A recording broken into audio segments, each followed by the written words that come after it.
Gove visited the Lake District from Manchester in April 1805 and decided one day to walk over Helvellyn to Grasmere. His body wasn't found until 3 months later by a shepherd near Red Tarn, underneath Helvellyn's summit. It's assumed that Gove's attempt to transverse Striding Edge and he ended up falling to his death. His dog stayed with the body until his body was found.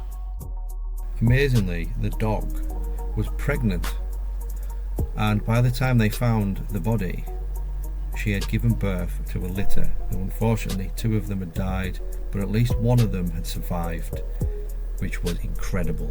So this is our attempt to get to the summit of Helvellyn and camp, but things don't go quite as planned, as we didn't have the space and the time to put the tents up.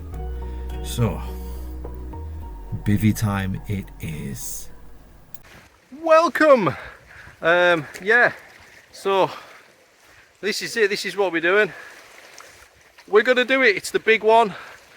I mean, there's no other way to explain this, but we're going to do Helvellyn last minute for the crack of it. Up there somewhere, never done this, always wanted to do it. Bucket list kind of stuff this, but yeah, we are going to try and go to the top, which is about 950. What do you say it was, 3,000 feet or something? 3,100 feet, 950 metres. It's going to be a big one. So, let's get some height on. See you in a minute.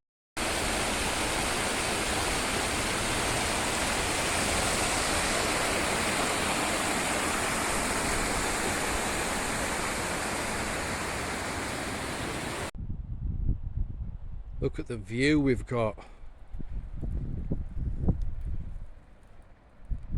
That's absolutely incredible. We just stopped for a quick breather. Just there. And the rain, thankfully now, has stopped. So we've got to go up there and across and keep going. It is now, yeah. I'm glad though that the rain stopped. Makes it a little bit easier, and then we get to our destination of the camp and picking a spot. But look at that. Onwards and upwards. Look at this view. There's a couple of lads down there that are coming up as well, but what do you reckon? We're about the third of the way up. Look at that. Come from car park. Yeah. What's that, around 45 minutes walk? Yeah. Heading here. Yeah, we're not far, but we're not close either. But it does flatten out, doesn't it? I mean, but look at the view though. You can't beat it. I've always said, if you were able to do this, just do it. Take as many breaks as you want. Walk 2 seconds and then take a 5-minute break if it takes you. But just experience this type of thing. I'll switch to the camera further up. I'm on my phone at the minute. Seems like peaceful it is. Yeah. This is better than my camera. That's exactly what I'm saying before. You have got to have a Kendal mint cake. You've just got to. I live in Kendal. You've got to have the local delicacies. But look at that. Jesus. Getting there now. Oi, oi. It's mint. Hey! Pun of the day. Look at this view. Pretty damn proud moment this, I've got to say. Yeah, it's not paranormal, it's not an abandoned video, but Jesus Christ, look at that. Unreal. I'm going to check in a minute how high up we are. But my God, you look over there. I don't even know if you're going to... This is amazing. This is awesome. Let's carry on. Let's get as high up as we can. We've got about an hour before it gets too dark. And we are going to try and get as high as we possibly can. Trust me.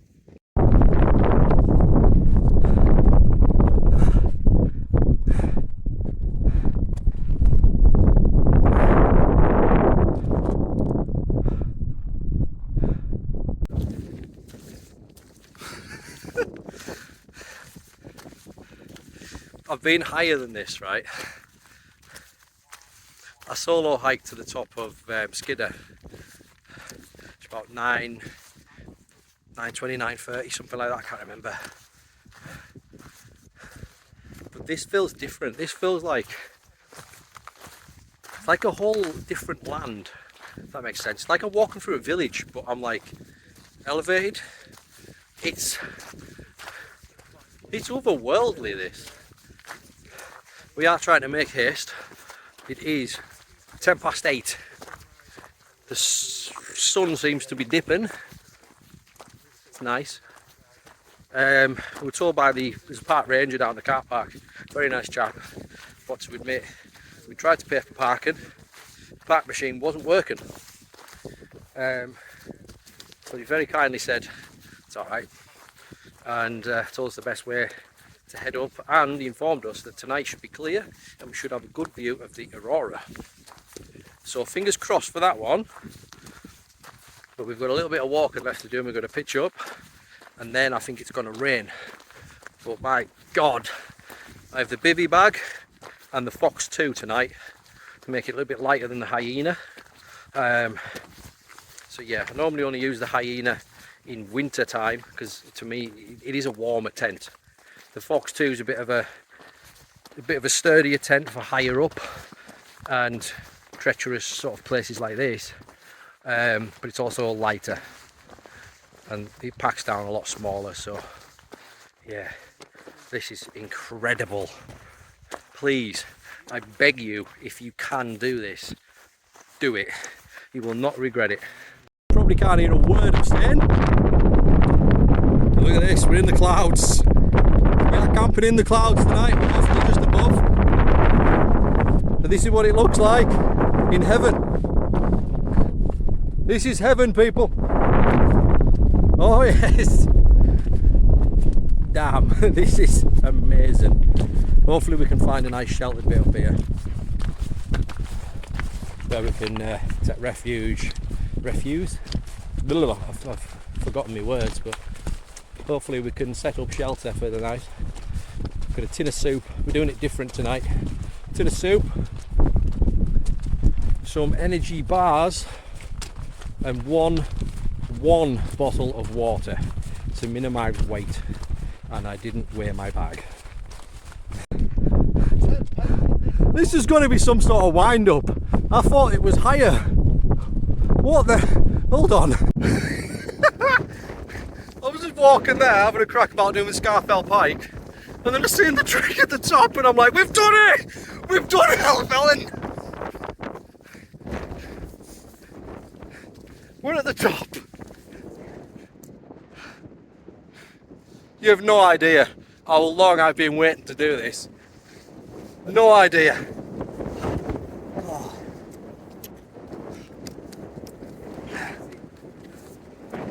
Now we just need to find somewhere out of the wind. Somewhere we can peg. This is a bit mad. We are definitely in the clouds, and it's somewhere down there is red tarn. Do you know what I'm going to say?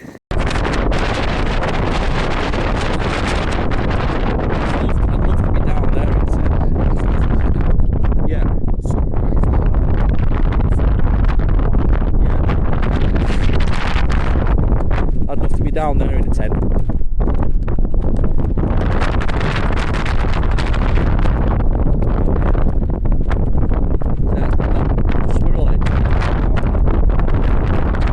Oh, look at how clear that's just cleared up now. That's impressive. Look at that. Ha ha! Oh, they're straight ahead.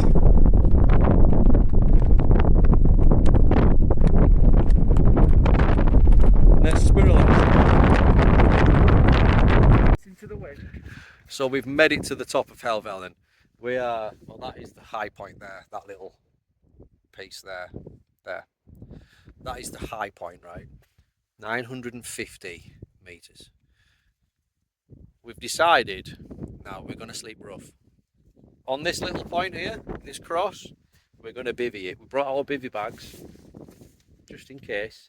We are in the clouds. It's too late to start making it back down to find a nicer point for the tents, and it's getting too dark. It's too rocky up here to set a tent up.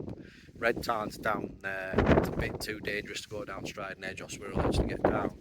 So we're just going to sleep in the bivvies here, and yeah, it's an experience of life. It's an experience of different things.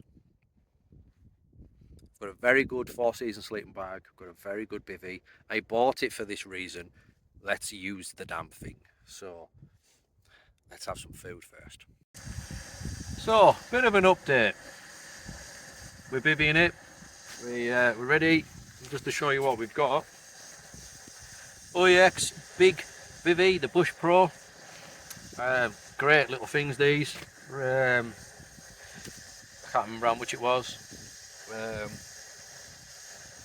But again, yeah, fully waterproof, 5,000 hydrostatic head, same as the outer of the PHOXX 2s, and most tents that they do, which is fully waterproof, seam sealed.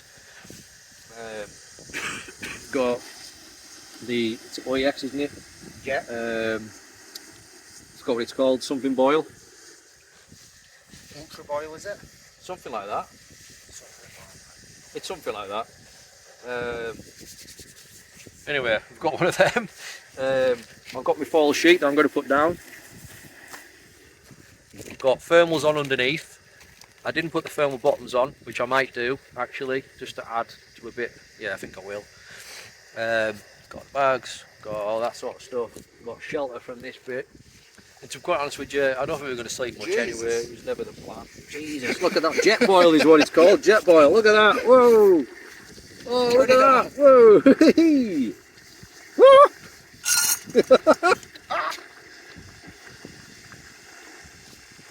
Do not try this at home. Boil. Which way do you want to turn it? To me, to you. There we go. Nice, that didn't take half as long as what mine would have took. Did that go out? Yeah. Do you think that's boiled enough? Yeah. I think it is. Beautiful.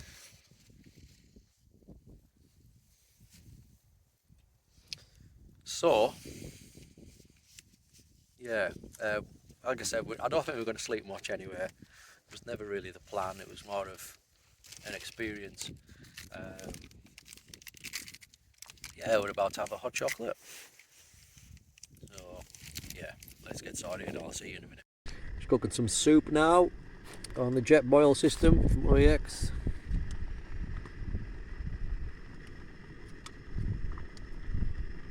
Great this. Pot noodle on the go. Got some lights up. Alive, man. It's chilled. It's starting to get really dark now. There's a little bit of wind around, but once we get in these bivvy bags with the sleeping bags on, I think it's going to be grand. It's going to be nice. It's going to be good. And yes, if you're asking, the bivvy bags are designed to put everything in. There is enough space to put a big bag in there. There's enough space to put a lot of stuff in there. They are designed basically to put your mattress in there and all of your gear in the bag, and then the bag goes around you, protects you, kind of like a tent but without a tent, kind of like a bivvy tent, like the Salamander, which is a small one-person tent. It's similar to that, but with the ability to sleep anywhere because you don't need to peg it down. So yeah, great idea from HYENA. Look at this. So there's my feet. We're in the bivvy bags. I'm in the Adventurer 400 sleeping bag, and if we look over there, hello. Yeah, this is our setup. It's, I know you can't see a lot now, but inside the coziest sleeping bag I've ever had, and it's pretty dark. Hoping to see some sort of stars or something at least, or a sunrise. But we're going to try and get up quite early. I'm going to wake up around 4 o'clock. Maybe have a coffee about then and enjoy the sunrise when it actually starts. What I want to see, and I hope you agree, I want to wake up when it's this dark and watch it go light. What do you think? I think that is an awesome idea, mate. Let's get these alarms set. I can't show you much because I'm very restricted with space inside of here. You get the idea. Yeah, not the most comfortable because we're sleeping on rocks, but you know what? Other people sleep worse, so right, let's crack on. So you currently can't see anything, it's very dark, but outside, because we're right inside our bivvy bags now, but outside is the sheep. We can hear them. We'll just give it a second, see if we can hear them.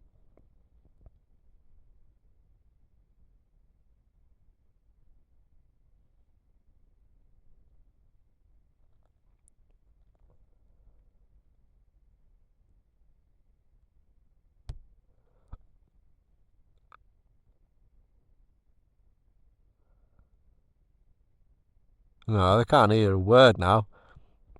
Where's them sheep gone?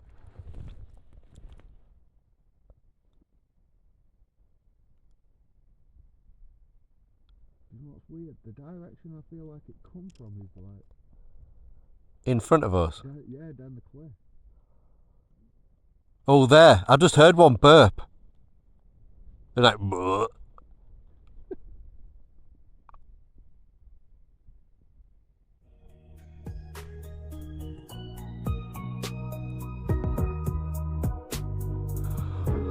Why have they gone? Right, I'll update you if I hear any more sheepies. Obviously I didn't hear any more sheep, but we left as fast as we possibly could because I rolled over for a quick look, and I've never seen so many spiders ever in one place. There was worms coming out the wall, and the spiders weren't normal. One of them was like a really huge one eating something as well, and the rest were like red and white circly spiders that were weird.